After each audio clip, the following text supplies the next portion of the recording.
All right. Boston has entered the chat. Woo! Welcome in, George Balekji Travis Thomas. T, how we doing, my man? I'm doing good. I was with you last night at Game 1. Yep. Celtics Knicks. Good Didn't energy. go our way at all. Nope. But we were in good spirits. Best of 7 for a reason. We'll be talking Celtics dropping Game 1 against the Knicks. Do they keep shooting the 3? Do they go inside? We'll also be talking Bruins with the 7th overall pick in this draft. Yep. Craig Button of TSN stops by, talking all draft prospects with them. And what do the Bruins do with this offseason? And as always, we got for you guys on Tuesdays, Ringside Review, the latest from Monday Night Raw. Let's get right to him, though. Let's bring in our friend, all right. Craig Button of TSN. Michigan beats everybody on the hat. Craig, I love this energy you're coming in with, man. Yeah, my man Dan Steer. You know, when you're connected at Michigan, you stay connected, and that's the national championship hat. And you know, it seems a little while ago, but certainly a lot of fun to root for the Wolverines. And as it comes to I really believe the Celtics were just finding a way to get another home game, so that's why they lost that first game versus the Knicks. Yeah, why not? More games that. in Boston. Yeah. I like it. It'll go 5 instead of 4. All right, Craig. Let's start with the draft.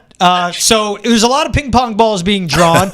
My degree from MIT wasn't able to figure it out, but the Bruins, end of the day, got the 7th overall pick. Looking at this draft, what type of draft are we getting with these NHL prospects overall, not just with the guys that the Bruins could be selecting at 7? Well, why don't we kind of tie it in with the Bruins? And so you have a defenseman in Matthew Schaefer, really top-notch defender. But then after that, you have some really good centers. Now, isn't that exactly when you're going into a draft? If you're looking to try to build up an area of your team that needs building up, you got centers, and you're going to have a choice of a number of centers. I'm a big believer that if you don't draft a center, you're not going to have a center when you need a center.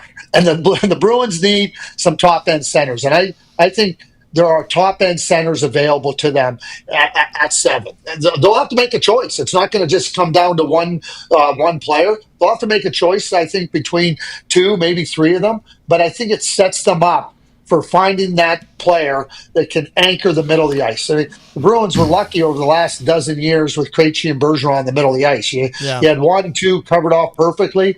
Obviously, you know, their retirements affected the team in a way that wasn't positive. And that's going to happen when you lose top end players. But they have an opportunity now to come back. I'm going to bring up, you know, the Bruins have been such a good team for so many years now. I thought Cam Neely did a fantastic job in his press conference last week. He was pressed. He acknowledged where maybe we could have done something different. But people going back to the 2015 draft, 10 years ago. And let's not forget, and I'm going to add this little bit of fact for everybody, there's only about 45 players in every draft that play 350 games or more.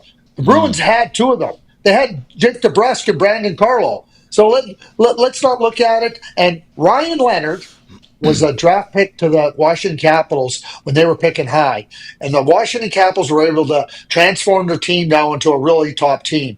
Yeah. I think this high pick for the Bruins gives them an opportunity to follow along similar steps. Man, I'm so glad to hear you say this, my friend, because listen, everywhere you look right now, and maybe it was because of the cautious optimism that this team would end up with a top 3 pick maybe, and that didn't happen. But from what I'm hearing around here, everyone's saying there's no generational talent, you know, like a Connor Bedard type in this draft, but they're talking down on the draft class in totality. Can you give me an identity on this draft class? I mean, and you're saying there, this team, the Bruins, have an opportunity to get some quality centers here. Big picture for this draft. Is this a deep draft? Do you see a lot of great players, a lot of good, serviceable players? What do you sort of see big picture for this draft class? You know what's funny, Travis, is I get asked this question about, like, well, who could be a sleeper? And I go, well, everybody's looking for a sleeper. And if I knew who the sleeper was, I'd put him in the top 5, right? Like, so you're trying to identify the players that you think. And we know Patrice Bergeron was a second-round draft pick. He's going into the Hall of Fame on the first ballot. Wow. So when I hear commentary that, a draft isn't deep, I always find that it goes back to the top end of a draft. Okay, there's no Celebrini, there's no Bedard, there's no McDavid, there's no Matthews. Well, if that's the only way you're going to define a draft, then if those players aren't in it, then nobody has a chance. And that isn't reality. The reality is that there's going to be really good players that are going to be drafted, that are going to have really good careers and help teams win in the National Hockey League. There's going to be some players that we didn't know were going to be that good, that are going to come in and help their team play. And you're looking at 17 and 18-year-old kids that you're trying to project when they're in the NHL, moving into an area where they can be real significant contributors. They're 21, 22. That's a long ways off. So you're trying to project everything with that in mind. But I said earlier, there's 45 players on average that play 350 games or more in the NHL from any draft. It's going to be the same in this draft. And there's going to be some really good players coming. And when it comes down to Hall of Famers, go just look at the NHL draft. Like every NHL draft doesn't have a Hall of Famer, but it doesn't mean there's not good players that help you be successful. And I don't have any doubt that there's some players in this draft that are going to be really good. And again, the narrative surrounding it is I never have bought into it, and I'm not buying into it now. All right, so Bruins picking at 7. You listed out that they need a center, and there will be a lot of centers in that range. Who are some of the prospects that they will be looking at, and some of the prospects that you like at that spot at the 7th overall? Yeah. Well, so we start looking at center. I want to start with one player, Roger McQueen, and he's a 6'5" right shot center. That if he wasn't injured this year, he had a back issue, and he didn't get enough. He didn't get a lot of games in. He got under 20 games, I believe, was all he was able to get in. But an unbelievable talent, and he would be in the discussion for first overall if he played the whole year. So for teams right now looking to try to understand, okay, what's the medical report and everything that I get, and I'm not going to do the same in-depth work that the NHL teams are doing, is that it's all positive. It just needed some time. And with that type of injury, no concerns. But given that Caden Lidstrom, who was the 4th overall pick last year, had a back injury and might just make teams a little bit hesitant. But you get to a point at 7, and you're looking at a player like Roger McQueen, and you're thinking, wow, like I know what the injury thing is. I think the Bruins need to make sure they do a deep, deep dive on Roger McQueen, because 6'5" centerman with the skill that he has don't come along very often. You have to be satisfied with the medical report, and then you have to move forward with that. Dean Letourneau, who they drafted first in the first round last year, had his growing pains at Boston College. But you got to be patient with these players. And all of a sudden, Dean Letourneau starts to progress like he's expected to. Yeah, Roger McQueen, if he's the guy that you're having, all of a sudden up the middle of the ice, you're looking at 2 monstrous centermen that can be a big difference, can make a big difference. Now, the reason I bring him up is because I think that healthy, he's in the discussion at the top, not there at 7. Anton Frondell. He's a brilliant center out of Sweden. Reminds me so much of Sasha Barkov. So you're looking at a player that is so smart, so complete. Yeah, when the Bruins fans have been spoiled by Patrice Bergeron, just that superb productivity, just night in, night out, game in, game out, year in, year out, and a championship caliber player. Jake O'Brien, a right shot center from Brantford, another really good right shot center that can do it all, like in terms of both ends of the rink. You have Caleb Desnoyers, a center with Moncton, who's got a high motor. But again, those strong two-way centers. You watch the NHL playoffs, and Bruins fans have watched Bergeron perform against anybody that he was asked to perform against and end up on the right side of it. Those are just 4 centers that I think that could be in consideration at 7. I said I think 2 of them will be there. There might be 3 they have to make a decision on. But when I look at those 4 centers, I just think that the Bruins have a real opportunity to get somebody that can be a significant addition to their group and somebody that can be really, really instrumental to success in the years to come. As I have you here breaking down these prospects, and I'm hearing you talk about who could be available at 7, who may not be, I wonder. I mean, it poses a question. Should the Bruins consider moving up here? Now, I look at the top 3, and I think, boy, those teams may not even want to entertain any phone calls there, but I don't know. Could you move to 4 where Utah is? Is that some wiggle room? In other words, do you see a path where it makes sense for the Bruins to move up in this draft, trade up, and ensure they get one of these guys you're breaking down? Well, to try to ensure, but it also moves you into what I believe another category of player. Is it Michael Misa? Is it James Higgins? Right? Who, like in my view, just will simply not be there at 7. So when you start to evaluate and you start to look at, okay, what would it take for us to get up there? And you're evaluating players with respect to, like we think this guy's better than this player. Yeah, I think for the Bruins to try to consider that, teams are always, and because there's so many centers, so let's just use Utah, Travis, as an example. So Utah sits there and goes, well, we might like one of the guys I just mentioned at 7. They might say, hey, we're comfortable with Roger McQueen. We know we can get him at 7. The Bruins can move up to 4 and now get one of those other players and assure themselves of taking the guy they have right near the top of their list in terms of centers. So there's always that opportunity, and I think the Bruins absolutely should and will explore that opportunity. Yeah, I love that. I mean, that makes all the sense in the world. You have that need at center. There's top-end talent at the center position. Misa and Hagans, of course, Hagans with BC you just mentioned. Yep. Go out and get the guy. When you look at all these centers, too, who do you see as immediate impact? Who do you see developmental, especially in the Bruins case? Let's say in this one, they stay back at 7, and it could be McQueen or it could be Desnoyers. Yeah, I think they're like a healthy Roger McQueen kid. They're closer to playing than not playing. Frondell closer to playing than not playing.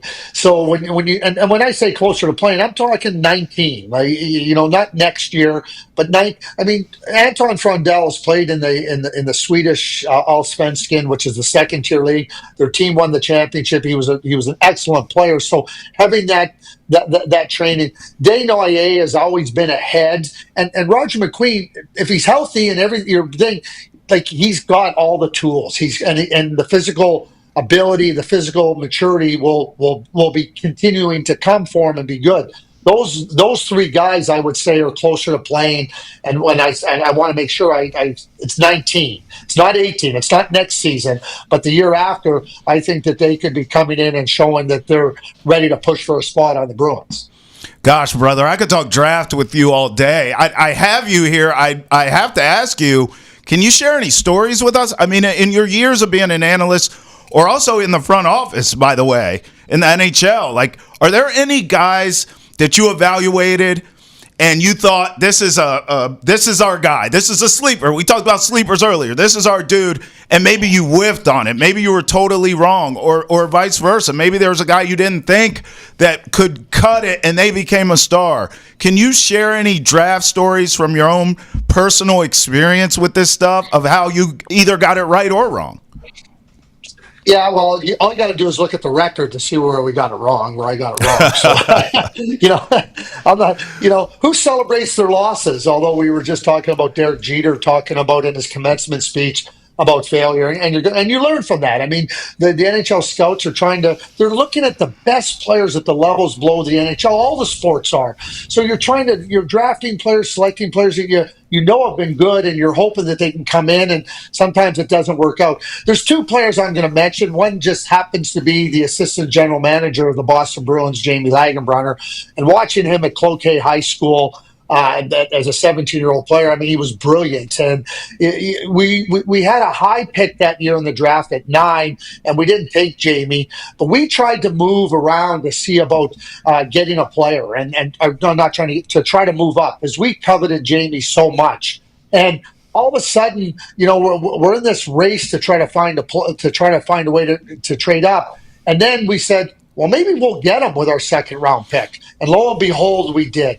Jamie was instrumental to our Stanley Cup team in 1999. He was instrumental to the New Jersey Devils Stanley Cup in 2003. He's an excellent executive. He's an outstanding person, leader. I don't have any doubt that he'll be a general manager of the National Hockey League one day. So that is the one where you were just hoping, because there's times when you don't get the player that you're hoping to get. Well, we ended up getting Jamie, and it was just such a boon to us. The other player, and Jamie played with him in Dallas, was Jere Lehtinen. We drafted him in the 4th round, and I'd like to tell you, we knew how good he'd be. Boy, were we lucky, because our Finnish scout was raving about him, and we kept passing on him, and then we got him in the 4th round, 3-time Selke Trophy winner, Jere Lehtinen. So there's times when you just, despite your own work, and sometimes working against your own best interests, you find a way to get on the right side of it, and boy, did we get on the right side of it with Jere Lehtinen. Hey, Jamie's son, Mason, he's one of the Bruins prospects in their farm system, playing at Harvard right down the road in Cambridge as well. You spoke about the top guys. I got to tell you a funny story, George. I got to tell you a funny story about Jamie. So Jamie was a junior at Cloquet High School. When it was the draft year, the USHL wasn't what it was now. He couldn't enter college hockey at that point in time, so he was looking for the next challenge. He was the best player in the state of Minnesota that year. Wasn't eligible to win Mr. Hockey because it's only for senior players. So he now is looking to consider. He ended up going to Peterborough, the Ontario Hockey League, because he felt that was a nice challenge for him, and he was brilliant in Peterborough. In fact, they just honored Jamie back in the fall. They honored him, and you think about Peterborough, it's a long line of great people that have come out of Peterborough.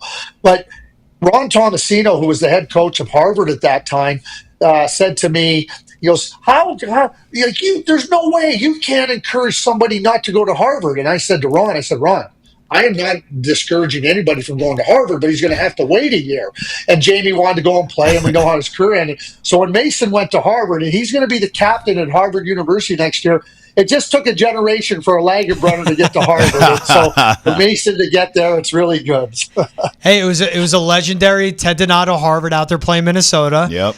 Jamie and Ted obviously meet up. Mason meets Ted. Quick conversation, and then Mason's word to his dad. Mason told me this: I want to go to Harvard and play for him. So there you go. Eventually, Jamie got the deal done for them. It goes full circle. Yeah.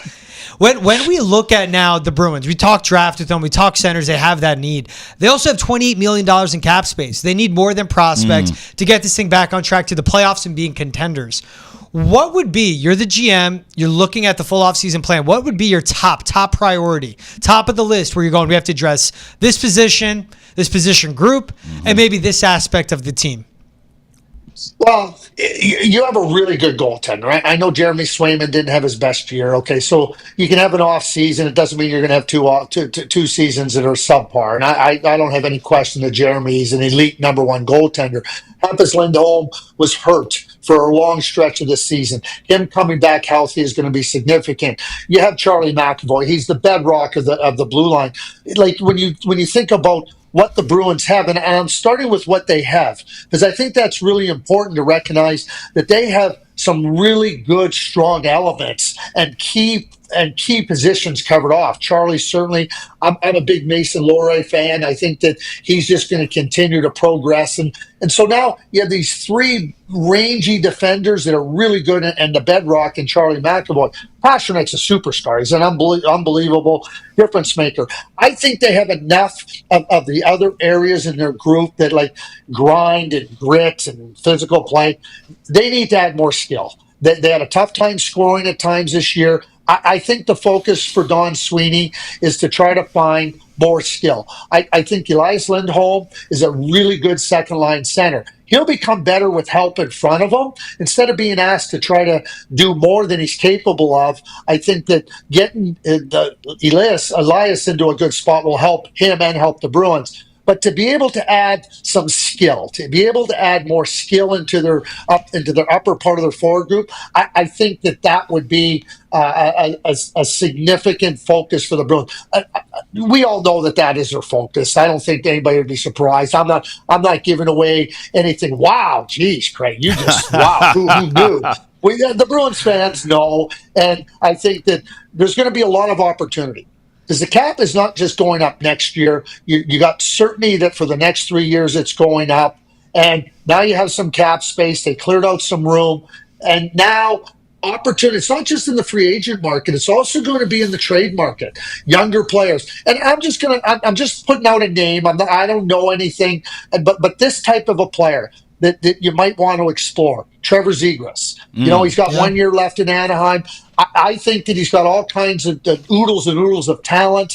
And I'm not saying him specifically. I'm using him as an example of how you look around the league to try to find other players under contract that might be younger. Because I don't think it's just the free agents you have to look at. You have to look at building out that skill in different ways. And the draft is one opportunity to add elements to your team. The free agency is, and trades are too. and teams trying to maneuver with the cap going up, I think that the flexibility for the Bruins at this juncture in time is really significant and will allow them to do the things, or to allow them to have the opportunity to do the things that are necessary to get them back into contending position. I love it. Faster, get more skilled, what the Bruins need. And I like exploring the trade market. Smart man. He's Craig Button of TSN. Craig, appreciate you taking the time. Appreciate wearing the hat, as always, repping Big Blue. Go Blue. For more on the Bruins offseason plans and NHL draft, check out Nesson's Hockey Podcast, the Hockey Hub, available on YouTube, Spotify, Apple Podcast, Amazon Music, and wherever else podcasts are found. All right, Trev, time to talk about it. Game 1. Yeah. Celtics, Knicks. We were there. In overtime, Knicks getting the win, get off to a 1-0 series lead, 108-105. Celtics at one point up 20 points, below that lead. It goes to OT. Celtics also set a playoff record for threes shot and threes missed. 63s, 45 misses. Can we do this exercise on a scale from 1 to 10 of shock? How shocked were we? Because we were there together in the building, and I remember us talking pregame about how both of us thought the Knicks could get a game, maybe 2 in this series. Yeah. And that was a stretch for both of us at that time. And I actually remember saying to you, if the Knicks steal game 1, though, that is a big statement. And I remember you saying, but I'm still – the Celtics are still going to win the series. And then here we are now after the game where we're like, okay, boy, that was a statement. They did steal game 1. I'm still looking at this from a Celtics perspective of Porzingis. I don't know what's going on there. He's sick. He's not. I don't know what's going on. But you essentially, it felt to me like you didn't have Porzingis, even though I know he played early. Jaylen Brown was terrible. I mean, this team shot worse than I've ever seen them shoot. You live by the 3, we die by the 3. I kind of get that mantra, but this was atrocious. Yeah. I don't know what the hell happened there. Iron unkind for them in every shot, it felt like, including Tatum, who started hot and then disappeared. So you have all these factors in this, yet you still are up 20, and then you still go to overtime, and you still almost win the game. Like, a scale of 1 to 10 of being shocked that they lost game 1, I'm probably at a 5 or a 6. A scale of 1 to 10 of being shocked that the Knicks got a game, I'm at a 0. Like, I anticipated this coming. I didn't see game 1. There's a slight shock there. My shock level comes from the way they shot that ball in game 1, the Celtics. I never see that coming where it's that bad. For the love of all things holy, can this team just attack the rim, for God's sakes? If your shot's not falling, can we make it a law that you have to attack the rim? Why does this team continue to settle for jumpers and settle for threes? Again, live by the 3, die by the 3. But my God, just attack the G-damn rim if the 3 isn't falling. Yeah. Why is that so hard?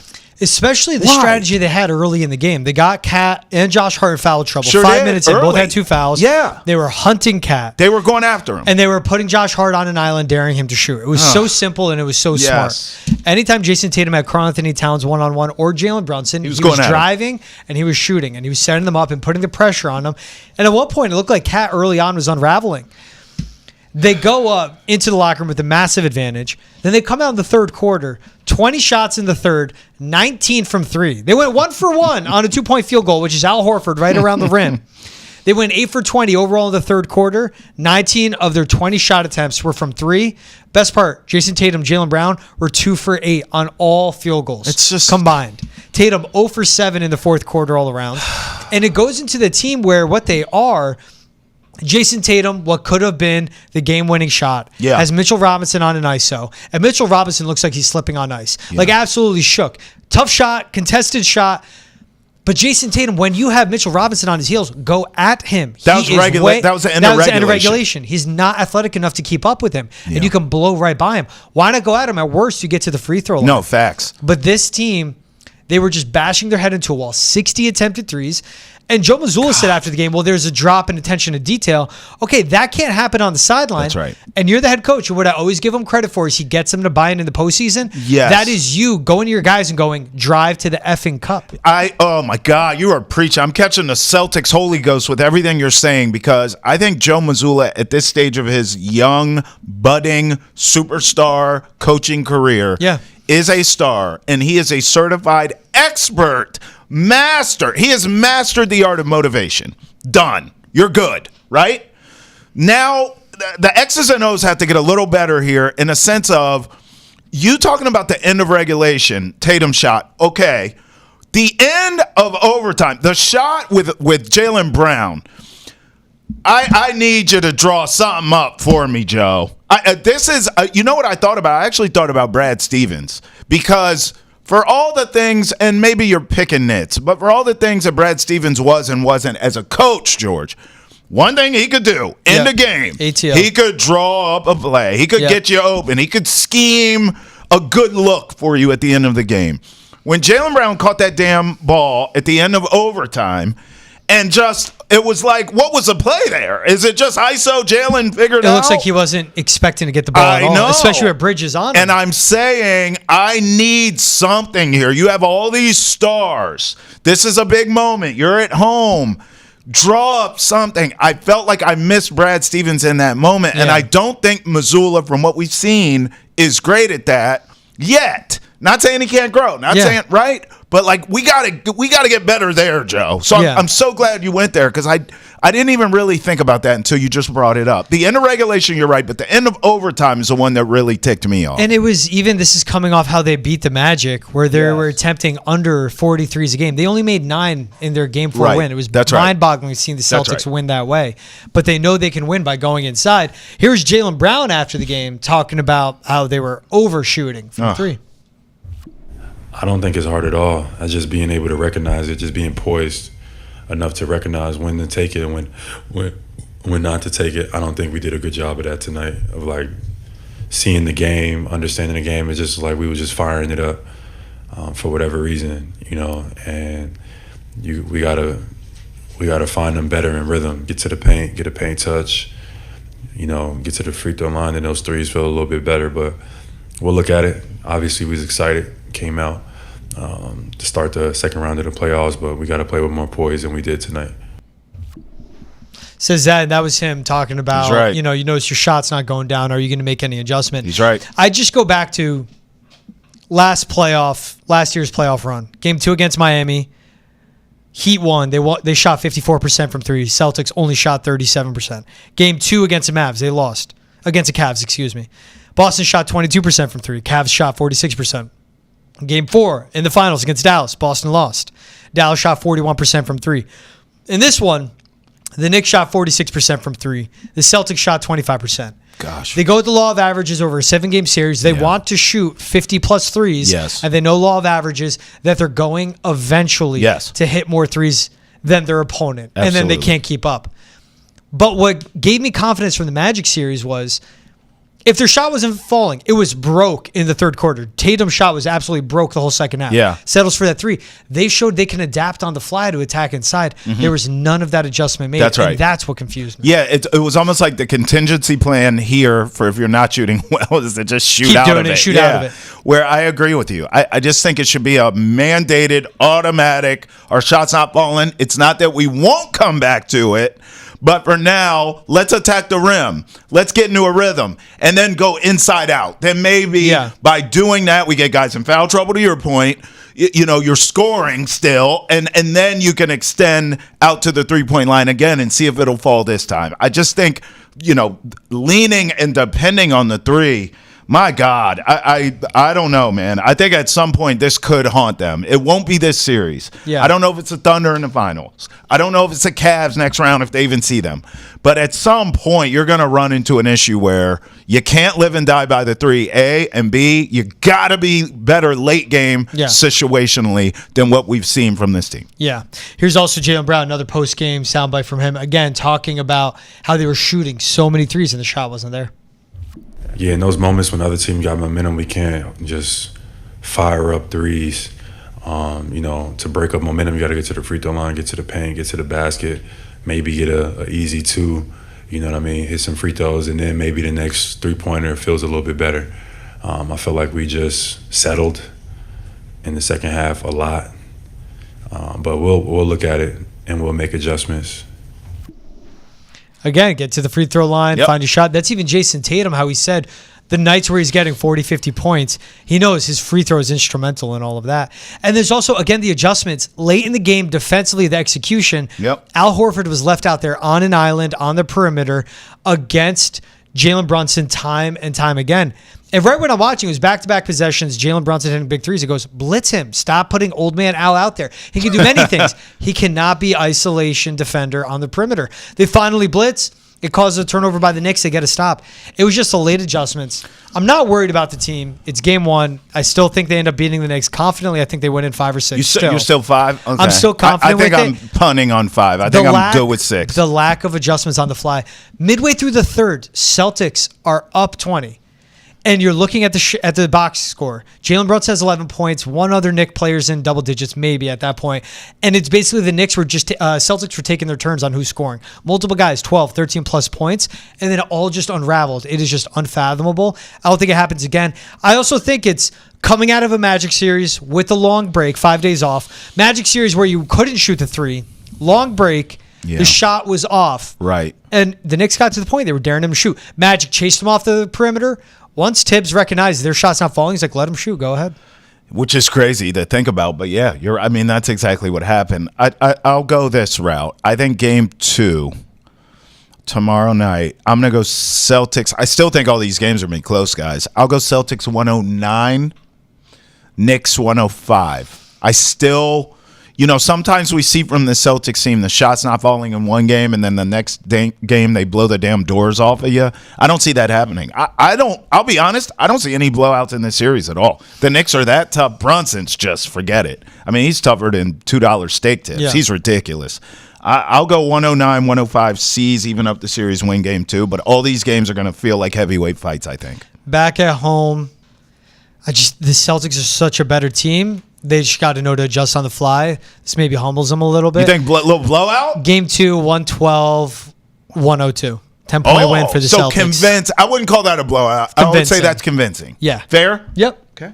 Hey, for more on the Celtics quest for Banner 19, make sure to check out Nesson's basketball podcast, Hold My Banner. Available on YouTube, Spotify, Apple, Amazon, and wherever else your podcasts are found. Now throw it to our guys, Ethan and Matt, with a ringside review from the latest on Monday Night Raw. Welcome into another edition of Ringside Review. I am Ethan Hristodoulou, joined alongside, as always, by Matthew Kolpitz. We are taking a look at the May 5th edition of Monday Night Raw. Action-packed night, the go-home Raw ahead of Backlash this Saturday. Some stories getting lengthened out a little bit. We get a little bit more between Jey Uso and Logan Paul making a surprise appearance after the show went off the air. Lyra, Becky Lynch exchanging some words. So plenty to discuss and get into. Matt, we're going to start off. We'll save the opening of the show and the main event for the end of this here. So for those of you looking for that, you'll catch it towards the tail end. We're going to start with Lyra Valkyria and Becky Lynch with a little bit of an exchange, a war of words, I guess, if you will, before they ended up brawling to wrap up their segment. I have a bit of a concern, and we already kind of touched on it last week, and I think you will understand where I'm coming from here. We have Becky Lynch calling everyone imaginable in this situation. Garbage, trash, recycling, you name it. She laid it all out there. Everything but the dumpster at this point. However, the crowd, despite her laying into everyone and just disrespecting everyone possible, they're still cheering for her. She's not getting the boos that she needs to be getting. And I'm starting to get worried that this is going to end up as a dud of a feud because Becky Lynch is too hard to buy into as a heel. She is too beloved by the fans, despite the fact that she's calling everyone out, fans included. She's calling them out for booing her, but they're literally cheering her as she's saying, like, it's a bit of a mess. And I'm a little bit worried that she can't turn the crowd. And I feel like they need some sort of big payoff at Backlash to really set this in motion here if she's going to be running heel for the foreseeable future. Yeah, I think a great example of this is with I was observing Paul Heyman this week, and Paul is one of those guys that clearly that he's loved, but he's starting to get that heat. You need to have that level of being respected, loved by the wrestling community, but also can do something or say something that generates actual heat. And I feel like that is what Becky has been kind of lacking here. It feels very kind of lazy, like how I viewed John Cena's heel run recently, where it's just diss the crowd, kind of use the usual cheap heat, pretty much as you call it. And Becky hasn't really done anything necessarily other than attack Bayley, which I know we talked about a little bit last week, to really kind of sell you in terms of like, oh yeah, like I could start to get a little heat here. I could start to hate her. It's just not working. It's not clicking. I actually don't think she's been doing the best heel work. I feel like she's done way better heel work in the past. So I completely hear your concerns, man. I'm starting to feel that too. I don't know if you're going to touch upon it, but I do think Lyra is really elevating herself. I think she's really kind of killing it on the mic and doing well. But I can't say the same for Becky, and I do see that concern. Yeah, so I literally have that written down too. Like I want to give Lyra all the credit in the world because I think she's doing a really good job of trying to be the face that you're supposed to love in this situation here and feel for in the situation that she's in. But I feel like I don't know if I would say it's lazy, but it does kind of feel like just taking the cheap shots at the crowd. I don't think lazy is the right word because Becky Lynch is one of those workhorses, but like I think they're just having a hard time figuring out the angle she needs to take to really get the crowd to hate her. And I feel like it needs to get more personal towards Lyra. And I kind of wish that this feud maybe had one more week to maybe flesh out just a little bit further where we can get, because I think Lyra did a good job when she brought up the recycling thing to Becky saying you basically recycle everything and you got the ooh from the crowd and everything. So it's like they're getting there, but I think they need one more week where Becky needs to get personal towards Lyra, and she hasn't really done a great job of that to this point. And it's just the time between WrestleMania and Backlash is just so short. It is what it is, I guess. But this is, in my eyes, just a feud that needs like another week, and it needs to be a little bit more personal. And we don't have the time for that, unfortunately. That's why I feel like with the match at Backlash, something maybe needs to happen where like maybe Bayley intervenes or it's just some sort of, I mean, I guess Becky needs to win the title in some underhanded way that would get the crowd to turn on her. I'm not really sure what the answer to that would be, but this needs something. And because we don't have another Monday Night Raw to flesh it out, I think we just have to look at Backlash and hope that maybe there's a big payoff there. One thing I do want to highlight with you though, match of the night in my eyes, and honestly, one of the better Monday Night Raw matches we've seen in quite some time. And it's not that I wasn't anticipating it being a good match. I just didn't really know what to expect of it. Io Sky and Roxanne Perez just tearing the house down. Io Sky seems to be having money matches with everybody as of late, and she is just unbelievable in the ring. I've been a little bit confused with the use of Roxanne Perez and Julia on Monday Night Raw because they're still technically NXT talent. They're still on NXT, but like they're doing this in-between role thing going on right now. But I've got to say, if I was to, give my Dave Meltzer opinion here, like that was 4.5, maybe 5 stars even. Like it was perfect. There was no real moment where I felt like anything felt off. Nothing felt awkward. They just meshed in the ring so well, and the crowd was behind it. Everything felt great. The ending, unfortunately, I hate the run-in situation that we keep getting with everything, but it is what it is. I'm enjoying Io Sky's work as a champion, and this was a match I just had no expectations for and was blown away by. Yeah, absolutely. And I think you hit the nail on the coffin with Io Sky. I feel like having that payoff, that WrestleMania win, has really solidified her as a star. Now, obviously, she is already a former women's world champion, but this time around, it really feels like the crowd's behind her. She's got the taunt starting to get over. Like, everything is clicking for her, and I love it. I think she's just, probably one of the best, if not the best, active female wrestler in ring. And I think it's cool that, it's clicking. Like, she's not a heel. She's not struggling on the mic, or at least they're navigating that better with the language barrier. Like, she's just in a great spot. As for Roxanne, yeah, I agree. I think the whole kind of like making them work overtime deal, where it's like one night they're in NXT, the next night they're in Raw, that's a lot. credit to her and Julia, and I know Stephanie Vicaire has been coming up and down quite a lot as well. So shout out to them for all putting in overtime. I think it's fine. Like, they're just more getting like the exposure, and they have that security blanket of like, you're a rookie, like if you take a bunch of losses, like you're still so new, you're the future. So I'm not worried about Roxanne really getting damaged by taking all these losses, although it's been quite a few losses on Monday Night Raw now. Yeah, definitely. It was a banger, and I completely agree. I think it was definitely a strong 4.5, if not a 5-star match, and we got it on free television, man. So no complaints. Absolutely. And now we're basically getting set up here for this tag team match. I believe it's next week on Monday Night Raw, where we have Rhea Ripley, Io Sky going up against Julia and Roxanne Perez. It's been a while since I've been really excited about a women's tag team match, but I've been, and again, not somebody who watches a ton of NXT myself, being able to see Roxanne Perez. And this is kind of like where, again, I'm confused about seeing it, but I'm also kind of enjoying it because it's exposing me to wrestlers I simply don't have the time to watch during my normal life. Like, it's hard squeezing in Monday Night Raw as it is, and even getting into SmackDown on the Fridays, depending on what my life looks like those days. But being able to be exposed to some of the up and coming emerging talent and seeing the way that they perform, like, I'm excited for this tag team match, and there's literally nothing but beef carrying it, and now I'm starting to be like, okay, so maybe I should have some expectations. This might really be one of those matches that shows up big time for Raw. Yeah, absolutely. I think that's a strong suit of NXT, and that's why they got all the showcase in the Royal Rumble. You always have the call-ups. I remember way back, even when John Cena was doing like his United States Championship run, you had Sami Zayn coming up at the time, Kevin Owens.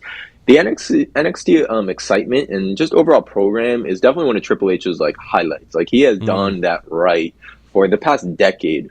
Ever since it got rebranded, ever since these stars are just legit contenders. I mean, look at some of the alum. You got Braun Breaker, main event guy now. You got Finn Balor was a main event guy until that all kind of went downhill. Shinsuke, AJ Styles wasn't in there, but you get the point. There's so many guys that came from NXT that are just the future, and I think that's what we're looking at with Roxanne, Julia, Stephanie Vicaire, and over on the men's side you got like Oba Femi, Trick Williams. I know a bunch of different names, and now Braun's really coming into that light. So yeah, I'm excited. I think same deal. I don't really watch a lot of NXT, but this is a really cool showcase to kind of show off Roxanne and a lot of these other talents, and they're doing damn well. Yeah, I almost like this kind of style of we're showcasing the talent rather than elevating them to the main roster permanently kind of deal, because if worst case scenario, and I'm not saying this is what's going on here because I think it's working extremely well right now, you're getting the opportunity to showcase this talent on the bigger stage, on the not network television, it's Netflix now, but you know what I mean. And we're getting to see this talent, but their hands aren't tied. Like, they don't have to be on Monday Night Raw where the roster's so bloated, because they would do that every year after Mania. You get all these random call-ups, all these people, the roster's all of a sudden completely saturated with talent, and you almost don't know what to do with all these people. And like, you had Rusev come back, who we'll touch on in a second here, but like, it's nice that we get to see this talent, and then if they finish off with this tag team match and that's the end of it, like, that can be the end of it. They can go back and do their thing at NXT. They've kind of gotten to jump in the pool a little bit of the main roster and get some experience. Now, I did just briefly mention Rusev here, so I do want to get your quick thoughts on this. Not like a ton, but just curious overall. Made his debut last night, or not debut, but return in the WWE ring for the first time in 5 years. We have him basically just completely decimate Otis when things are all said and done. Did it do anything for you? Yes and no. I think short term, I'm happy. I was, an AEW fan for quite some time and saw his whole Miro Redeemer gimmick, and I loved it. I think it has so much potential, and if booked correctly, almost like how we always talk about Gunther has to be a monster, this was great potential for Rusev to be a monster if it works right. Doesn't always work out. Who just got released? The Monster Among Men, Braun Strowman. So sometimes these monster gimmicks don't always work. I think it's great, but I do still have worries that, it may not get booked right and just fizzle out, and another failed project. Yeah, this is kind of the route that I wanted them to go with him. So I really hope that they lean into the more like monster-sized heel angle where he's just running through people. And I think he needs to get a championship sooner rather than later, just so we can get like a good baby face to try to dethrone the monster thing going for him. I don't want him just squashing people for a few weeks and getting lost in the shuffle. Like, there needs to be a point to this. And that's one thing that sometimes I feel like WWE doesn't do the best of, is like, why is this monster squashing everybody? Like, we need to get to the why sooner rather than later. So So, I mean, it is what it is. I didn't really have massive expectations. I kind of feel like I got roughly what I was expecting out of it. I was honestly a little bit surprised because I thought Rusev was just going to take the high road and be like, yeah, I won, see ya, and walk away. That was like almost a bit of a swerve on its own, but then of course he races back in the ring to finish off the job and take everybody out. But I'll be interested to see what they do. I just hope they get to the why is the monster doing what he's doing sooner rather than later part. But we got to get into the main event, which basically spanned the entirety of the show here. CM Punk returning to make the save on Jey Uso against Seth Rollins in the main event for the championship match. This was set up earlier in the night with a really good back and forth between Paul Heyman and Jey Uso, where Jey basically tells him, you got a lot of nerve in a different way, coming out to speak to me after what you did to my family. And then Heyman kind of just like let loose on an emotional tirade, I guess you could call it, calling out CM Punk for the situation he put him in, Roman Reigns and the situations that he put him in, from ultimately Roman losing the title to disappearing to leaving Paul Heyman in this vulnerable situation with that new-aged bloodline we were getting with Solo Sikoa to coming back. And I mean, he threw some dirt. Like he called out CM Punk for putting him in a weird spot, but he threw some dirt on Roman Reigns' name for leaving him high and dry, for coming back for the Ula Fala, not even to avenge him. Like, there was a lot of dirt thrown on Roman in there. So I thought it was a great way to kind of open up this whole situation. We obviously then get the backstage promo once Jey Uso accepts the championship challenge for the night. He's telling Seth, he fell for it. There's two things I took away from this entire situation here. First and foremost, Paul Heyman, unbelievable on the mic. He literally never fails to sell anything. But the Braun Breaker situation is a little awkward in my eyes, because while I was listening to Paul talk to Braun about this grand vision, you look at Braun Breaker and like he's playing second fiddle to Seth in this group, and I don't really see how this is going to work. Braun Breaker feels like the alpha, like he's the type A guy, and he's kind of taking a backseat to watch Seth Rollins get this championship. And like, I'm looking at Braun, and in my mind, I'm like, in his head, he must be going, why is this not me getting this championship opportunity? Like, I am literally, like, look at me, I'm destroying people. Paul, why are we giving Seth this championship match? And I get Seth's the leader, but like, did you catch that vibe at all from that? Absolutely. I mean, first I want to touch upon Paul. You absolutely, again, took the words right out of my mouth. And I alluded to it earlier in this episode that he just does not miss. In my opinion, GOAT manager in WWE, like the greatest, just because of the character work. And I think he's doing an incredible job of getting that heat, being the heel, delivering promos like we got yesterday, but also still just having your respect. You're like, man, like you are just good at what you do. With that being said, with Braun, yeah, absolutely. I get that vibe, and I don't know where it's going to go. I again think this is going to be more than just Seth and Braun. So I do think another member is coming along. Then maybe the puzzle pieces will kind of fill out better. But as of right now, it very much feels like Braun is just kind of there. Like he's there to spear a bunch of people and just wait for his turn. But I feel like the biggest ammo is that he's beaten Jey Uso before. So it's like, I'm surprised he didn't bring that up, or like kind of have like that moment where he's like, why isn't it me out there? Like I already beat this guy. Like, you know, like, I don't know, just like a little Easter egg or hint to kind of allude that in the future, you know, some kind of heel turn, or he's already healed, but some kind of turn internally between him and Seth will happen. So yeah, I agree. I think it'll be interesting to see how that dynamic forms, but I think once we learn a little bit more about this group, maybe at Backlash they have an appearance and another member joins, it'll all make sense. Yeah, I'm glad that kind of planted the same seeds in your mind that it gave to me. Like just watching that whole thing, I'm thinking like, why isn't Braun Breaker more like when I look at Braun, I think main event star, and in the back of my mind, I'm like, he has to be thinking, why isn't this me? Like in terms of his character. So I'm glad that you kind of caught the same feeling I did. Now, obviously, CM Punk returns, makes a save after Sami Zayn kind of failed to do so in what was a messy ending of a Monday Night Raw main event. But something happened after the show that I briefly wanted to touch on before we go here. And that was, of course, if you're looking on the screen right now, post-show, Logan Paul out of nowhere, right hand to Jey Uso, knocking him out cold, leaving him laying ringside. I love and hate that they did this after the show went off the air, because I love seeing this stuff happen on Raw, but I get what they're trying to do with the social angle here. Why is this not on Backlash? That's the one thing. I thought this match was going to happen at Backlash, but it's not. It's not on the card. It doesn't seem like it's going to happen. I think that's why we got the World Championship match. So just real quickly, did WWE whiff on just having this be a part of Backlash? Like, why is it not there? Yeah, I mean, at the end of the day, I do think Triple H just loves his 5-match specials. That's like kind of his dream. So I don't see it getting added now that we already have the 5 slots filled up. I do like the social angle, especially with a guy like Logan Paul. It makes sense, trendy, get the clicks, get the viral sensation.